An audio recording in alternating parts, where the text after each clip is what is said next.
Colegas y amigos, ¿cómo están? En charlas de debate, el día de hoy les quiero hablar de las medidas cautelares, básicamente la revisión de las medidas cautelares.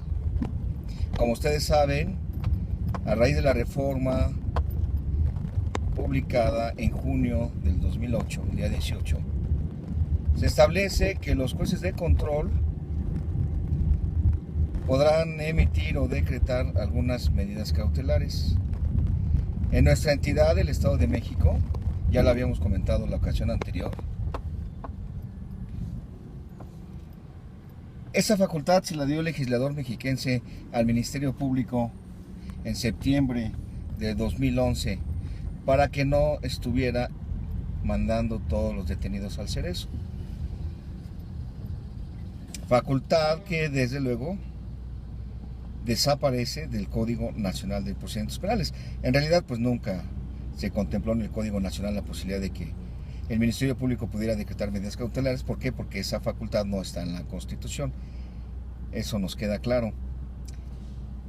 Pero me quiero referir a la posibilidad de que, ya habiéndose judicializado la carpeta en el juzgado de control, ¿qué sucede cuando queremos la revisión de la medida cautelar? Me explico. Vamos a imaginar que estamos ubicados en una audiencia de control de detención.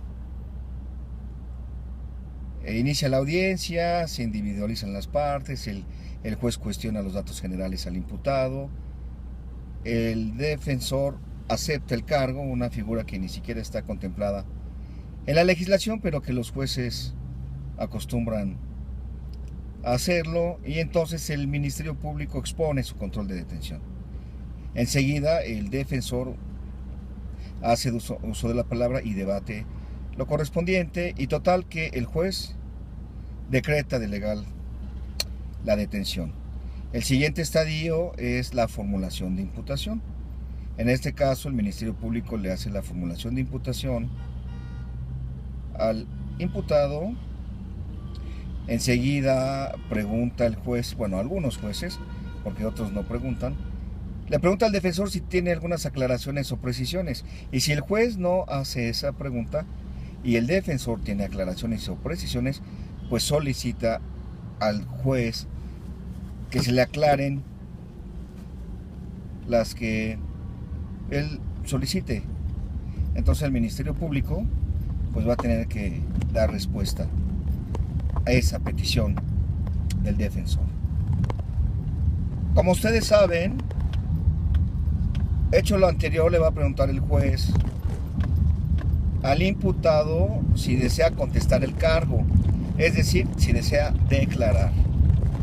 El defensor tendrá oportunidad de comunicarse con su patrocinado para hablar con él, ya sea en la audiencia o en forma privada y confidencial. Y entonces va a decidir el imputado si declara o no declara. Una vez hecho lo anterior, entonces el Ministerio Público va a solicitar la vinculación a proceso. Y es ahí donde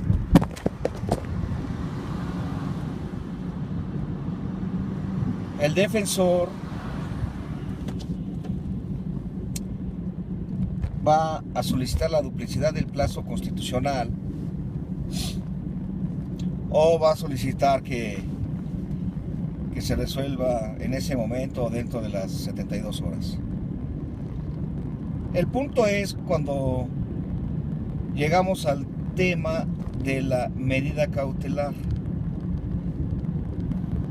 Si el defensor solicita la duplicidad del plazo constitucional, va a ofertar datos de prueba y ya el Ministerio Público no va a hacer su solicitud de vinculación a proceso, señalándose en el Estado de México enseguida una audiencia dentro de la prórroga del plazo. Si no ofrece datos de prueba y en consecuencia no solicita la duplicidad del plazo, entonces el Ministerio Público hará su solicitud de vinculación. Pero antes de terminar la audiencia, el Ministerio Público hará el uso de la voz para solicitarle al juez una medida cautelar. Y entonces imagínense que es un encubrimiento por receptación y el Ministerio Público solicita prisión preventiva justificada. Le dan el uso de la palabra enseguida al defensor y él evidentemente pues se opone, porque dice que no es proporcional, porque el Ministerio Público no acreditó que tuviera antecedentes penales, porque incluso la pena es mínima, el término medio aritmético no excede los 5 años de prisión, se podría optar por un acuerdo reparatorio o una suspensión condicional del proceso a prueba de su oportunidad. Pero entonces el juez resuelve que porque no tienen acreditado su domicilio y porque los imputados o el imputado señaló que vivía en el Distrito Federal, pues entonces le da la razón en parte al Ministerio Público y decreta una medida cautelar de prisión preventiva justificada.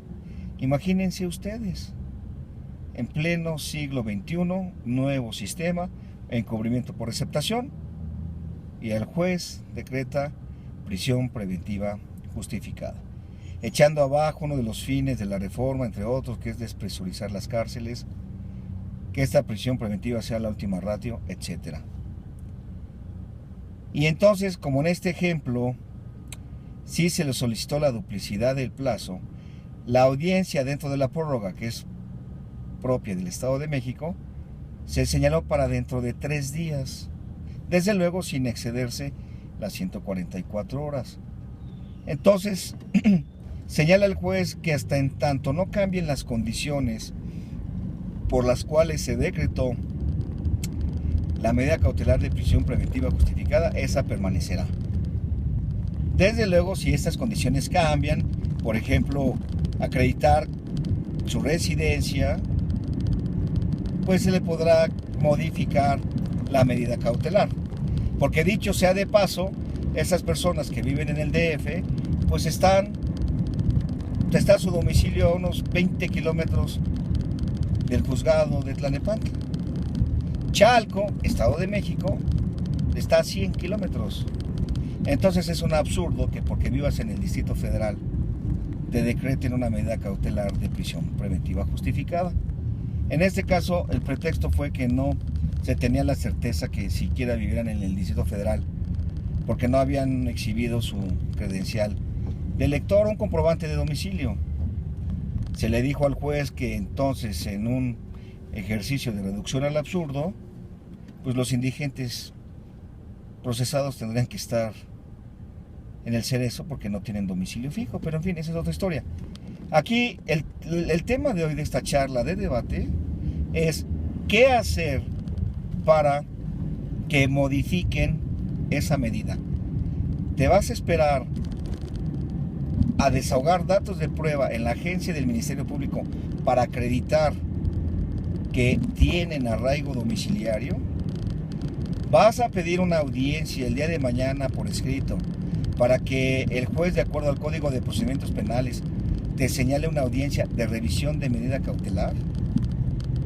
¿Qué harías, compañero, colega? Bien, pues lo que solicitó esta defensa fue decirle al juez lo siguiente: su señoría, se acaba de pronunciar el Poder Judicial de la Federación que los datos de prueba en el Estado de México dentro del plazo constitucional duplicado deberán desahogarse ante la presencia del juez. Y como usted dijo que acreditado que sea el arraigo domiciliario se podría modificar la medida, pues entonces solicitamos audiencia y que aquí en presencia suya se desahoguen dichos datos de prueba. Y el juez resolvió de acuerdo a lo que establece el Código Procesal Penal, de acuerdo al capítulo de la revisión de medidas cautelares, y señaló la audiencia para el día siguiente. ¿Cuál es la novedad? La novedad es de que, por lo regular, el defensor se espera hasta que desahoga los datos con el Ministerio Público y esas condiciones cambien para que en la audiencia siguiente solicite la modificación de la medida. En cambio, en el caso que les estoy comentando, en ese justo momento se le solicitó al juez que en presencia suya, no en la agencia ministerial, se desahogaran dichos datos para la modificación de la medida, y lo acordó de conformidad. Así fue que al día siguiente se desahogaron dichos datos y efectivamente el juez modificó la medida y en vez de prisión preventiva justificada les puso una medida cautelar de garantía económica. Desafortunadamente, el tipo penal 8 delictuoso de encubrimiento por receptación tocante a vehículos automotor en el Estado de México, de acuerdo al artículo 152, fracción primera, es que la multa asciende a 5 veces el valor del objeto ilícito, en este caso un tractocamión, y en consecuencia el juez les fijó de garantía económica 4 millones de pesos a cada uno de los imputados. Ok, ya se solicitó y se había solicitado audiencia con el juez y acordó de conformidad, todo muy bien. Se logró la modificación de la medida cautelar. Sin embargo, no se logró la libertad de estas personas porque la garantía es de 4 millones de pesos. ¿Qué vamos a hacer ahora? Pues ahora lo que decidimos es un amparo indirecto contra leyes, tanto respecto al tipo penal que habla de los 5 veces el monto de la multa, como la disposición del Código Procesal que señala que para efectos de establecer el monto de la garantía se tomará como base el monto de la reparación del daño y sanciones pecuniarias. Y bueno, pues esto fue todo por hoy. Estamos en contacto la próxima semana. Por su atención, muchas gracias.